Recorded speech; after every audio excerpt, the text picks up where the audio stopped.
বাংলার জমিনে আমরা শরিয়া ভিত্তিক কোরআন সুন্নাহর আলোকে একটি কল্যাণ রাষ্ট্র প্রতিষ্ঠা করে ছাড়বই ইনশাআল্লাহ। আমরা আমাদের আমিরের সামনে পেছনে ডানে বামে থেকে যত ভালাই আসুক না কেন, আমরা আমাদের এই প্রিয় মাতৃভূমিকে একটি সুন্দর রাষ্ট্র হিসাবে গড়ে তুলব ইনশাআল্লাহ। শুধু এতটুকুই বলি, আমরা আজকে যখন এই সম্মেলন করছি, বিগত এক দশক যখন থেকে ঢাকা মহানগরকে বিভক্তি করা হয়েছে, অর্থাৎ আগে ছিল এক মহানগর, পরে যখন দুই মহানগর করা হলো, তখনই আমাকে দায়িত্ব দেওয়া হয়েছিল ঢাকা মহানগর উত্তরে। তখন থেকে শুরু করে 2016 থেকে আজকে 26, এই 10টি বছর আপনাদের সাথে আমরা একত্রিত ছিলাম। বিশেষ করে আমিও দায়িত্বে ছিলাম। এই সময় আমরা যাদেরকে হারিয়েছি, ঢাকা মহানগরের বিশেষ করে সাবেক ঢাকা মহানগর উত্তরের সভাপতি এবং যুগ্ম মহাসচিব জননেতা অধ্যাপক হাফেজ মাওলানা এটিএম হেমায়েতুদ্দিন, আমরা ইতিমধ্যে হারিয়েছি। প্রথম যিনি সেক্রেটারি ছিলেন ঢাকা উত্তরের জনাব মোশাররফ হোসেন, আরও হারিয়েছি জনাব নাজমুল হোসেন ভাই, আমাদের অর্থ সম্পাদক ছিলেন।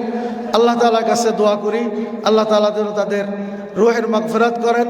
এবং আরও বিশেষ করে আমাদের শায়েখ মুর্শিদ রহমতুল্লাহ আলাইহি থেকে শুরু করে আরও যারা এই সংগঠনের ইতিমধ্যে দুনিয়া থেকে চলে গিয়েছেন, স্বাধীনতা আন্দোলনে যারা রক্ত দিয়েছেন, জীবন দিয়েছেন, 24-এর আন্দোলনেও যারা জীবন দিয়েছেন, ইসলামী আন্দোলন বাংলাদেশের অনেকেই জীবন দিয়েছেন।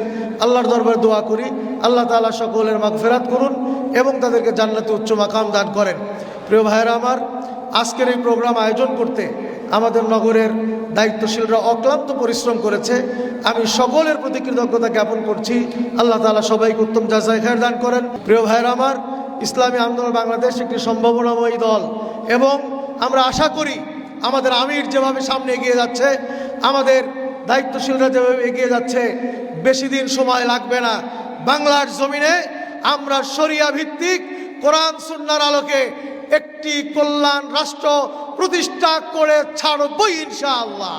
আমরা আমাদের আমিরের সামনে পেছনে ডানে বামে থেকে যত ভালাই আসুক না কেন, আমরা আমাদের এই প্রিয় মাতৃভূমিকে একটি সুন্দর রাষ্ট্র হিসাবে গড়ে তুলব ইনশাআল্লাহ। আগামী দিনে সুন্দর একটি ঢাকাকে বিনির্মাণ করার জন্য, একটি স্মার্ট সিটির জন্য আমি 2 বার নির্বাচন করেছি, এবার নতুন প্রার্থী ঘোষণা করা হয়েছে। আমরা সকলে ঐক্যবদ্ধভাবে একটি সুন্দর ঢাকা গড়বার জন্য কারা কারা কাজ করতে রাজি আছি ইনশাআল্লাহ। আল্লাহ তাআলা তৌফিক দান করেন।